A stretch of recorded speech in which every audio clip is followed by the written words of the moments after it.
بسم اللہ الرحمن الرحیم۔ ہجرت کے 5ویں سال کے واقعات۔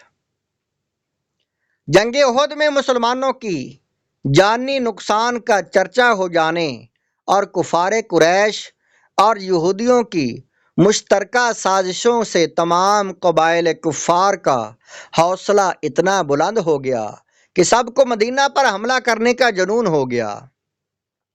چنانچہ 5 ہجری کو بھی کفر و اسلام کے بہت سے مارکوں کو اپنے دامن میں لیے ہوئے ہے۔ ہم یہاں چند مشہور غزوات و سرایا کا ذکر کرتے ہیں۔ غزوہ ذات الرقاع، سب سے پہلے قبائل انمار و ثعلبہ نے مدینہ پر چڑھائی کرنے کا ارادہ کیا۔ جب حضور صلی اللہ تعالی علیہ وآلہ وسلم کو اس کی اطلاع ملی تو آپ صلی اللہ تعالی علیہ وآلہ وسلم نے 400 صحابہ کرام رضی اللہ تعالی عنہم کا لشکر اپنے ساتھ لیا اور 10 محرم 5 ہجری کو مدینہ سے روانہ ہو کر مقام ذات الرقاع تک تشریف لے گئے۔ لیکن آپ صلی اللہ تعالی علیہ وآلہ وسلم آپ کی آمد کا حال سن کر یہ کفار پہاڑوں میں بھاگ کر چھپ گئے، اس لیے کوئی جنگ نہیں ہوئی۔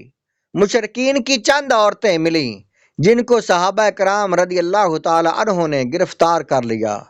اس وقت مسلمان بہت ہی مفلس اور تنگ دستی کی حالت میں تھے، چنانچہ حضرت ابو موسیٰ اشعری رضی اللہ تعالیٰ عنہ کا بیان ہے کہ سواریوں کی اتنی کمی تھی کہ 6 آدمیوں کی سواری کے لیے ایک ایک اونٹ تھا جس پر ہم لوگ باری باری سوار ہو کر سفر کرتے تھے۔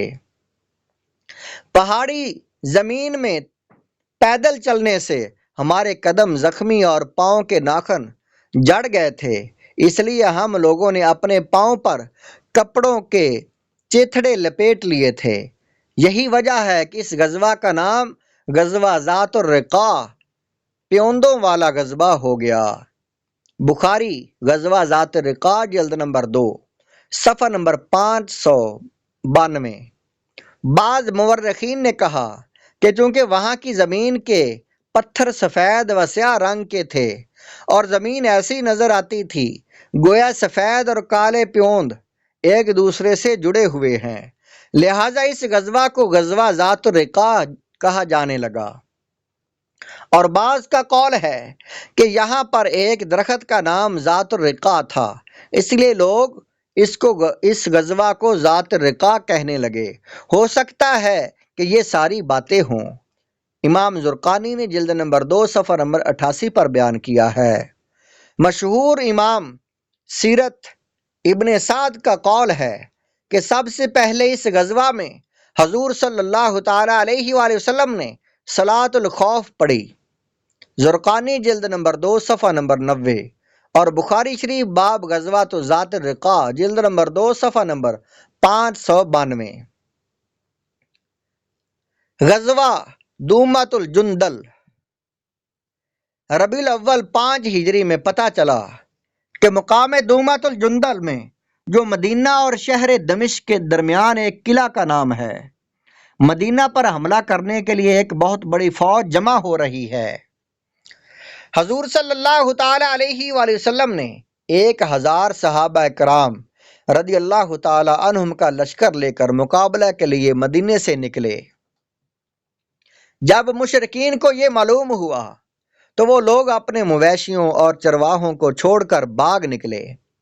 صحابہ کرام رضی اللہ تعالی عنہم نے ان تمام جانوروں کو مال غنیمت بنا لیا اور آپ صلی اللہ تعالی علیہ وآلہ وسلم نے 3 دن وہاں قیام فرمایا، مگر مختلف مقامات پر صحابہ رضی اللہ تعالی عنہم کے لشکروں کو روانہ فرمایا۔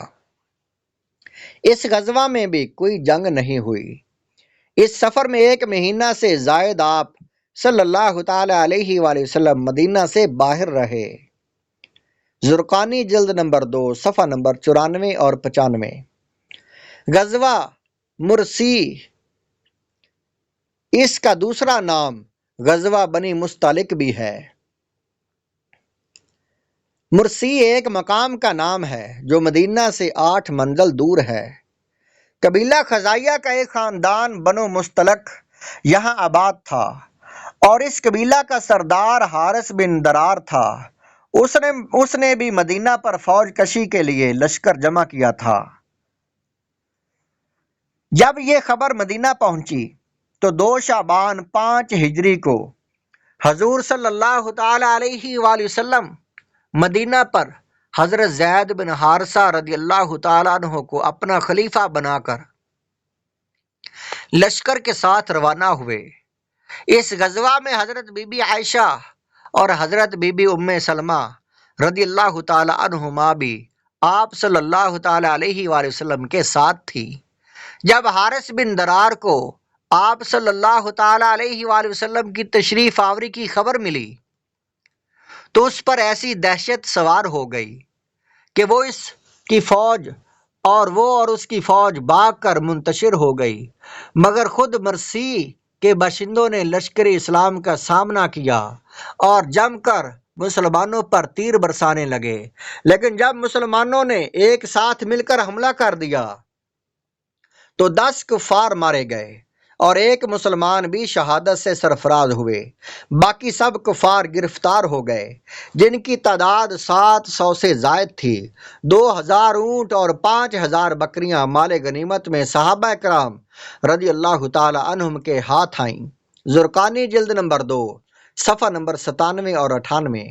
غزوہ مرسی جنگ کے اعتبار سے تو کوئی خاص اہمیت نہیں رکھتا، مگر اس جنگ میں بعض ایسے اہم واقعات درپیش ہو گئے کہ یہ غزوہ تاریخ نبوی کا ایک بہت ہی اہم اور شاندار عنوان بھی بن گیا۔ ان مشہور واقعات میں سے چند یہ ہیں۔ منافقین کی شرارت۔ اس جنگ میں مال غنیمت کے لالچ میں بہت سے منافقین بھی شریک ہو گئے تھے۔ ایک دن پانی لینے پر ایک مہاجر اور ایک انصاری میں کچھ تکرار ہو گئی۔ مہاجر نے بلند آواز سے یا للمہاجرین، اے مہاجرو فریاد ہے، اور انصاری نے یا للانصار، اے انصاریو فریاد ہے کا نعرہ مارا۔ یہ نعرہ سنتے ہی انصار و مہاجرین دوڑ پڑے اور اس قدر بات بڑھ گئی کہ آپس میں جنگ کی نوبت آ گئی۔ رئیس المنافقین عبداللہ بن ابی کو شرارت کا ایک موقع مل گیا۔ اس نے اشتعال دلانے کے لیے انصاریوں سے کہا کہ لو، یہ تو وہی مثل ہوئی کہ سم من کلبا کا لے یا کلو کا، تم اپنے کتے کو فربا کرو تاکہ وہ تمہیں کو کاٹ ڈالے۔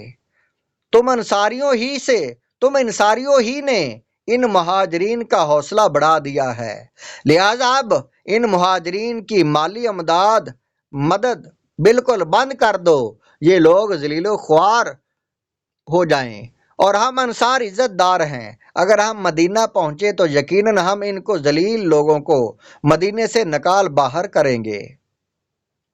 قرآن سورہ سورت منافقون میں ہے یہ تذکرہ۔ حضور اکرم صلی اللہ تعالی علیہ وآلہ وسلم آپ نے جب اس ہنگامہ کا شور و غل سنا تو انصار و مہاجرین سے فرمایا کہ کیا تم لوگ زمانہ جاہلیت کی نعرہ بازی کر رہے ہو؟ جمال نبوت دیکھتے ہی انصار و مہاجرین برف کی طرح ٹھنڈے پڑ گئے اور رحمت عالم صلی اللہ تعالی علیہ وآلہ وسلم کے چند فکروں نے محبت کا ایسا دریا بہا دیا کہ پھر انصار و مہاجرین شیر و شکر کی طرح گل مل گئے۔ جب عبداللہ بن ابی کی بہودہ بات حضرت عمر رضی اللہ تعالیٰ عنہ کے کان میں پڑی تو وہ اس قدر طیش میں آ گئے کہ ننگی تلوار لے کر آئے اور عرض کیا کہ یا رسول اللہ صلی اللہ تعالی علیہ وآلہ وسلم، مجھے اجازت دیجیے کہ میں اس منافق کی گردن اڑا دوں۔ حضور اقدس صلی اللہ تعالی علیہ وآلہ وسلم نے نہایت نرمی کے ساتھ ارشاد فرمایا کہ اے عمر رضی اللہ تعالی عنہ، خبردار ایسا نہ کرو، ورنہ کفار میں یہ خبر پھیل جائے گی کہ محمد صلی اللہ تعالی علیہ وآلہ وسلم اپنے ساتھیوں کو بھی قتل کرنے لگے ہیں۔ یہ سن کر حضرت عمر رضی اللہ تعالی عنہ بالکل ہی خاموش ہو گئے، مگر اس خبر کا پورے لشکر میں چرچا ہو گیا۔ یہ عجیب بات ہے کہ عبداللہ بن ابی جتنا بڑا اسلام اور بانی اسلام صلی اللہ تعالیٰ علیہ وآلہ وسلم کا دشمن تھا، اس سے کہیں زیادہ بڑھ کر اس کے بیٹے اسلام کے سچے شدائی اور حضور صلی اللہ تعالیٰ علیہ وآلہ وسلم کے جان نثار صحابی تھے۔ ان کا نام بھی عبداللہ تھا۔ جب اپنے باپ کی بکواس کا پتہ چلا تو وہ غیظ و غضب میں بھرے ہوئے بارگاہ رسالت میں حاضر ہوئے اور عرض کیا کہ یا رسول اللہ صلی اللہ تعالیٰ علیہ وآلہ وسلم، اگر آپ میرے باپ کے قتل کو پسند فرماتے ہو تو میری تمنا ہے کہ کسی دوسرے کی بجائے میں خود اپنی تلوار سے اپنے باپ کا سر کاٹ کر آپ صلی اللہ تعالیٰ علیہ وآلہ وسلم کے قدموں میں ڈال دوں۔ آپ نے ارشاد فرمایا کہ نہیں، ہرگز نہیں، میں تمہارے باپ کے ساتھ کبھی بھی کوئی برا سلوک نہیں کروں گا۔ ابن سعد و تبری وغیرہ۔ اور ایک روایت میں یہ بھی آیا ہے کہ مدینہ کے قریب وادی عقیق میں وہ اپنے باپ عبداللہ بن ابی کا راستہ روک کر کھڑے ہو گئے اور کہا کہ تم نے مہاجرین اور رسول اللہ صلی اللہ تعالی علیہ وآلہ وسلم کو ذلیل کہا ہے۔